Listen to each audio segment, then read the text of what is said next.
presidente Lula assume presidência do Mercosul e diz que proposta da União Europeia é inaceitável. Comissão do Senado aprova indicações do economista Gabriel Galípolo e do advogado Ailton Aquino para o Banco Central. E você vai ver também. Venda de veículos novos cresce 7,3% em junho, com o impulso dos descontos no carro zero. Presidente Emmanuel Macron anuncia a lei para a reconstrução de bens públicos destruídos em protestos na França. Organização Meteorológica Mundial declara início do El Niño e alerta sobre recorde de temperatura. Pesquisadores do Rio de Janeiro desenvolvem tratamento inovador para o câncer de mama. Agora no Jornal das 18h30.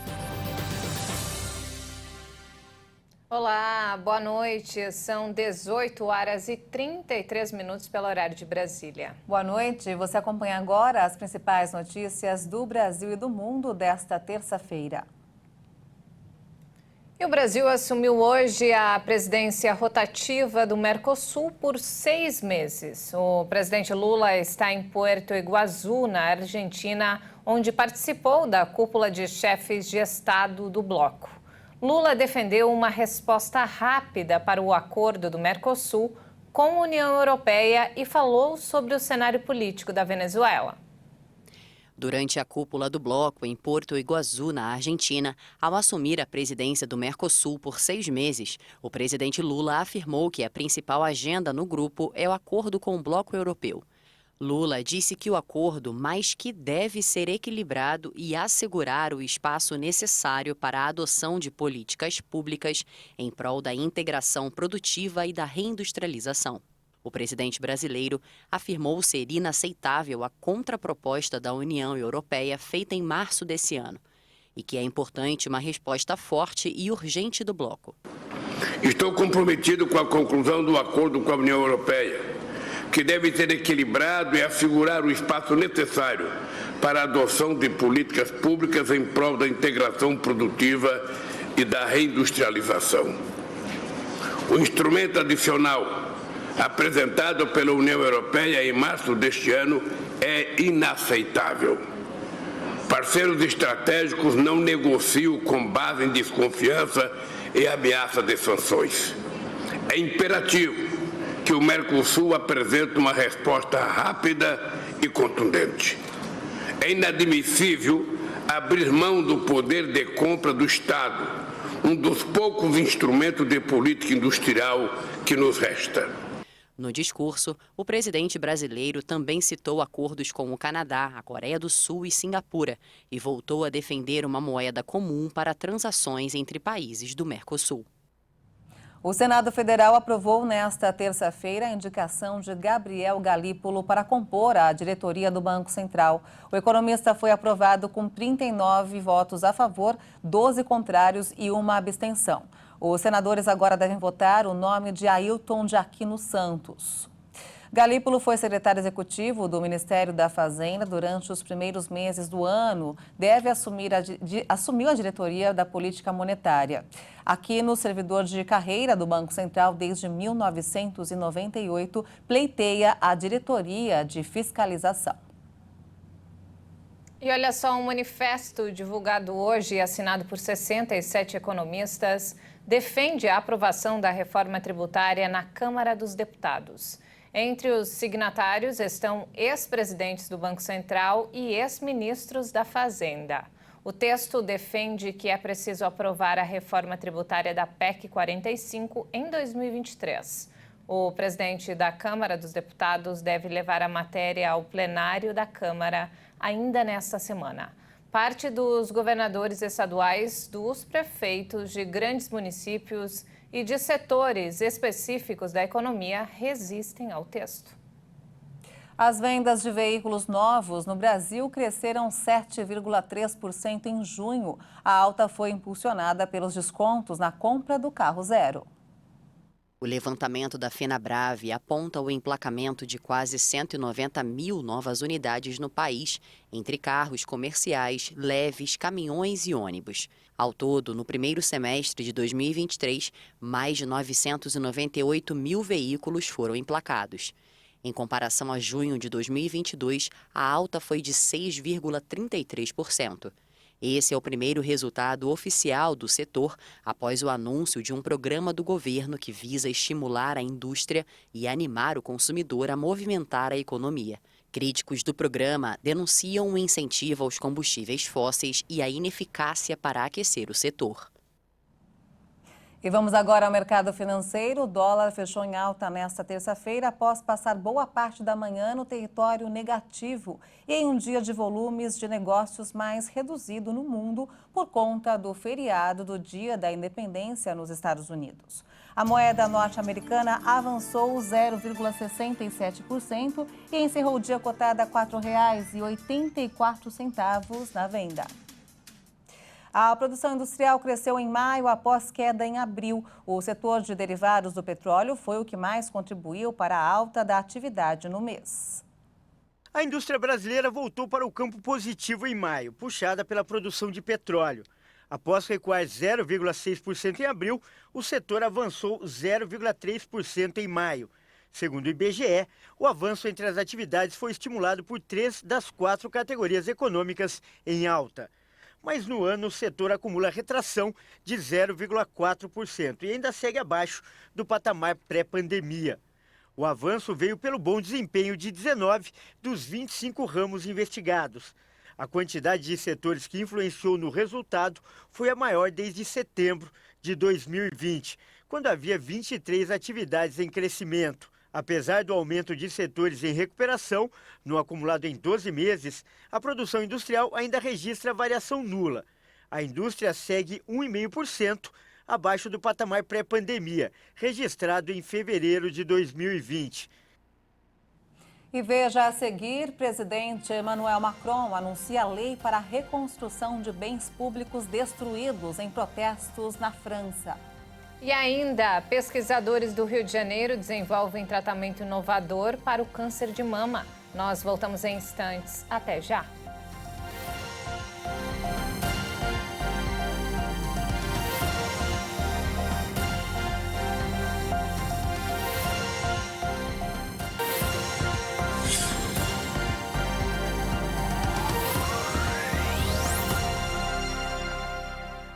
E nós estamos de volta, 18 horas e 41 minutos pelo horário de Brasília. E vamos agora direto ao Rio de Janeiro com informações desta terça-feira com o repórter Anderson Nascimento. Boa noite, Anderson. Boa noite, Maria Alice e Juliana. Uma jovem é presa por ser suspeita de matar o patrão. Isabela da Silva Oliveira, de 19 anos, foi encontrada na comunidade Beira Rio, no Recreio dos Bandeirantes, zona oeste do Rio. Ela é empregada doméstica e foi acusada pelos investigadores de matar Lilson Braga, de 66 anos, a tiros, enquanto ele dormia. O corpo foi encontrado dentro da cisterna que abastecia a casa da vítima. O crime aconteceu em março deste ano, mas Isabela foi presa apenas neste último domingo. Segundo os agentes, o motivo do crime teria sido uma briga entre a jovem e o patrão. E pesquisadores da UFRJ estão desenvolvendo nova vacina contra a leishmaniose visceral canina. Batizado de Nasoleis, o novo imunizante é de fácil aplicação através da via nasal e destinado a filhotes de cachorros. Uma pequena gota é pingada em cada narina e a segunda dose é administrada 3 semanas depois. O novo produto apresenta várias vantagens em comparação com o antigo imunizante retirado do mercado por conta de irregularidades na formulação. A leishmaniose visceral é uma doença causada pelo protozoário Leishmania chagas, que acomete não apenas cães, mas também humanos. Nos cães, a doença provoca feridas na pele, facilitando a contaminação do inseto e a transmissão. A vacina estará disponível para uso 2 anos após o término da fase 3 de testes clínicos e já tem farmacêuticas interessadas no imunizante. E novo presidente da Associação Comercial do Rio toma posse. Josier Vilar participou da cerimônia nesta segunda-feira com a presença do governador Cláudio Castro e do prefeito do Rio, Eduardo Paes. Um dos maiores desafios para a nova gestão é movimentar e reativar o comércio do centro do Rio, que sofre com os efeitos da pandemia até hoje. Uma pesquisa da Confederação Nacional de Comércio mostrou que o Rio de Janeiro foi o segundo estado do país em que mais lojas fecharam as portas durante o período. Josier Vilar informou que criou um conselho junto com empresários da região para debater o assunto e construir um plano de revitalização eficaz para o centro do Rio. Eu fico por aqui e amanhã eu retorno com mais notícias do Rio. Até lá. Obrigada, Anderson, pelas informações e até amanhã. Obrigada, Anderson. Uma ótima noite para você. E falando agora sobre o conflito no leste europeu, o Ministério da Defesa da Rússia disse ter interceptado 5 drones ucranianos perto de Moscou hoje, no que chamou de ataque terrorista em um comunicado no Telegram. Segundo a nota, 4 foram interceptados por defesas aéreas na região de Nova Moscou, enquanto um quinto foi suprimido por guerra eletrônica e caiu no distrito de Odinoskvo, região de Moscou. Segundo o Ministério da Defesa, nenhuma vítima ou dano resultou nas interceptações dos drones e enfatizou que o suposto ataque de drone perto de Moscou foi uma tentativa de atacar uma área onde a infraestrutura civil está localizada, incluindo o aeroporto de Vinovko, que foi forçado a paralisar suas atividades. Ele é um dos 4 aeroportos que servem a capital a desviar voos. Ainda em comunicado, a pasta considerou que o presidente ucraniano Volodymyr Zelensky realiza esses ataques com armas fornecidas pelo Ocidente ou compradas com fundos ocidentais. E isso é terrorismo internacional. A Ucrânia raramente comenta sobre os ataques em solo russo, que se intensificaram nos últimos meses, à medida que a guerra se aproxima cada vez mais do povo russo. Autoridades dos Estados Unidos acreditam que esses agentes pró-ucranianos dentro da Rússia realizaram um ataque de drones que teve alvo o Kremlin no início de maio, lançando drones dentro da Rússia em vez de levá-los da Ucrânia para Moscou. Pelo menos 8 pessoas ficaram feridas em um atentado em Tel Aviv, em Israel. O ataque ocorre um dia depois de uma grande operação do exército israelense deixar 11 mortos na Cisjordânia ocupada. A polícia informou que o motorista de um carro atropelou vários civis no norte da cidade e as esfaqueou antes que o agressor fosse morto a tiros. A polícia disse que o carro se chocou contra pedestres que estavam em uma área de comércio e o motorista saiu do veículo para golpear os civis com um objeto pontiagudo. A corporação informou que o terrorista, como está sendo tratado pelas forças de segurança israelenses, era da Cisjordânia e foi morto por um transeunte armado. O Hamas, o movimento militante que governa a faixa de Gaza bloqueada por Israel, divulgou um comunicado elogiando o ataque heróico e disse que a ação desta terça é uma resposta inicial aos crimes de Israel contra o povo no campo de Jenin.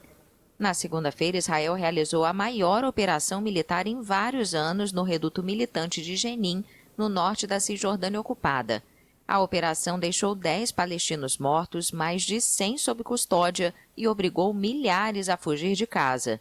Pelo menos 188 palestinos, 25 israelenses, um ucraniano e um italiano foram mortos este ano, de acordo com uma contagem da AFP, com base em fontes oficiais de ambos os lados. E o presidente da França, Emmanuel Macron, anunciou hoje que vai apresentar uma lei em regime de urgência para reparar os danos bilionários provocados pelas 7 noites de confrontos nas ruas de cidades francesas, em reação à morte de um jovem baleado por um policial. O presidente Emmanuel Macron se reuniu com cerca de 250 prefeitos de cidades afetadas pelos protestos violentos da última semana. Esse encontro foi no Palácio do Élysée, em Paris.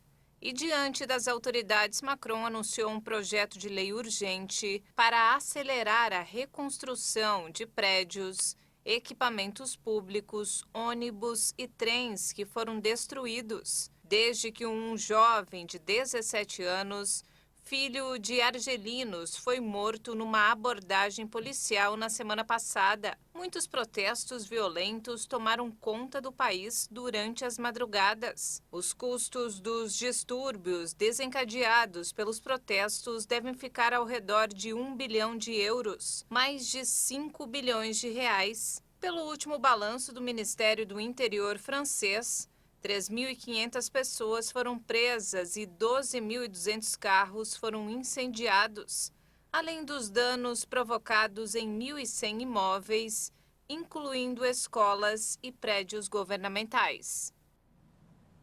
A Organização Mundial de Meteorologia afirmou hoje que o fenômeno climático El Niño ameaça vidas e pode levar ao recorde de temperaturas este ano no planeta.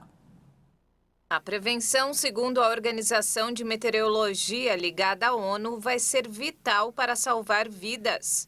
A OMM diz que há 90% de probabilidade do El Niño permanecer de moderado a forte no segundo semestre. O fenômeno, que voltou após 7 anos, aquece a superfície da água do Oceano Pacífico e está ligado às condições climáticas extremas, desde ciclones tropicais a fortes chuvas e secas severas, o que pode provocar calor extremo em várias partes do planeta. Temperaturas recordes já estão sendo registradas no Reino Unido, que viveu o mês de junho mais quente da história. O calor extremo deste ano já matou mais de 100 pessoas no México e 16 nos Estados Unidos. Normalmente, o El Niño está associado ao aumento de chuvas em regiões como o sul da América do Sul e a Ásia Central. Nos últimos 30 dias, a China enfrenta chuvas torrenciais que provocam inundações repentinas e deslizamentos de terra. Uma mega operação está em andamento na província de Sichuan, no sudoeste do país, para resgatar moradores isolados. Além das fortes chuvas, o norte do país vive uma onda de calor com temperaturas acima de 40 graus em Pequim e regiões vizinhas. E de volta ao Brasil, olha só que bacana. Pesquisadores de 2 universidades do Rio de Janeiro desenvolveram um tratamento inovador para o câncer de mama, o tipo mais comum da doença em mulheres. É isso mesmo. Um artigo de revisão do trabalho foi publicado esta semana em um jornal internacional. Vamos ver.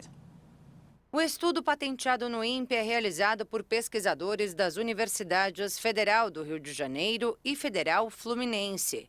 O grupo foi pioneiro na descoberta da capacidade de mutações da proteína P53, que atua como uma guardiã do genoma humano, como explica o coordenador da pesquisa.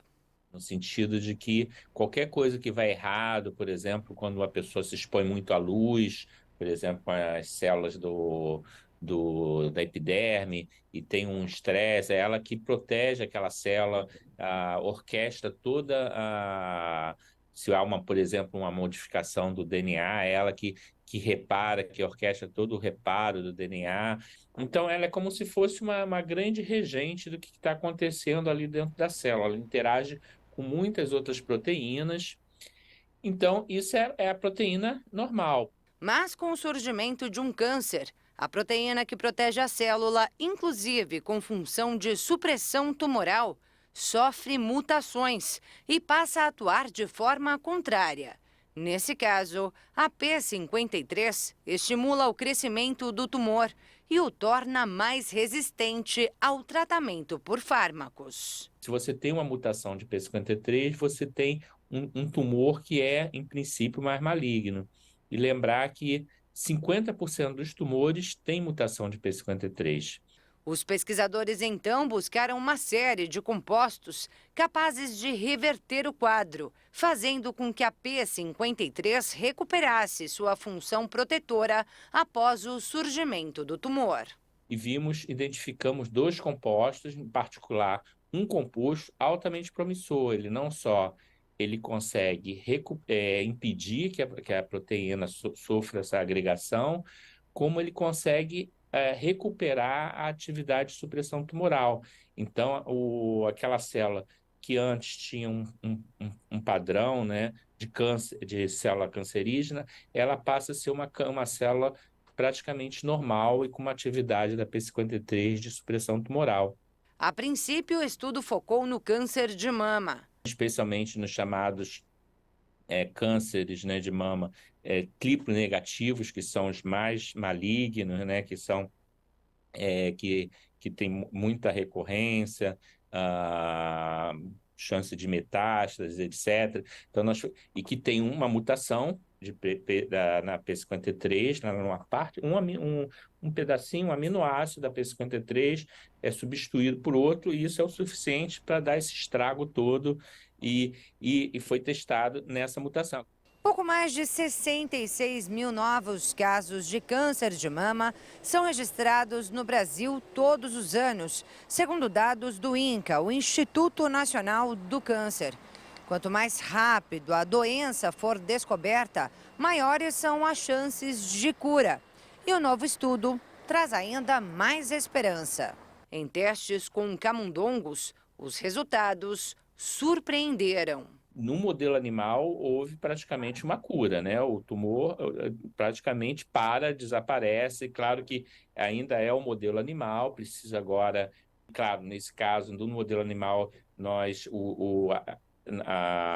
a molécula, o composto, era injetado no peritônio, né? Então era por via intraperitoneal, ou seja, e o animal, nessa quantidade, ela não foi tóxica para o camundongo. De novo, quando você for quando vai para animais maiores, para humanos, você também tem que testar todas essas fases, né? O coordenador do estudo diz que já está em contato com uma empresa farmacêutica brasileira interessada em investir na pesquisa. E após a recente publicação de uma revisão da descoberta no periódico internacional Chemical Reviews, revista de maior impacto da Sociedade Química Americana, segundo ele, outros deverão realizar estudos semelhantes, como já acontece. Quanto mais pesquisadores e quanto mais laboratórios estiverem envolvidos, né, nessas descobertas, melhor. Melhor, aumenta a chance. Acho que a ciência ela é feita assim, para o benefício final tem que ser um benefício para a humanidade. E o Jornal das 18h30 fica por aqui. Você acompanha outras informações durante a nossa programação. Uma ótima noite para você. Muito obrigada pela companhia, ótima noite para você e até mais.